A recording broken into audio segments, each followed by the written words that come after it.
కానీ ముస్లిమ్స్లకు పెద్దపీట వేసింది కూడా నందమూరి తారక రామారావు గారు.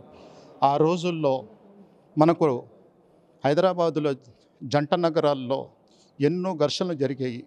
ఆ ఘర్షణలన్నీ తిప్పికొట్టిన ఘనత ఎవరైనా ఉన్నారంటే అది నందమూరి తారక రామారావు గారు. లా అండ్ ఆర్డర్ని తీసుకొచ్చి మత ఘర్షణ చేయకూడదు, అందరం మనం సమానంగా ఉండాలని చెప్పేసి, హిందూ ముస్లిమ్స్ భాయి భాయి అని చెప్పేసి ఈ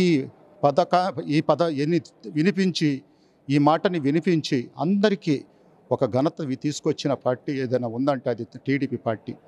కానీ ఆయన పోయిన తర్వాత మేము ఎంతో బాధపడ్డాం కార్యకర్తల్ని.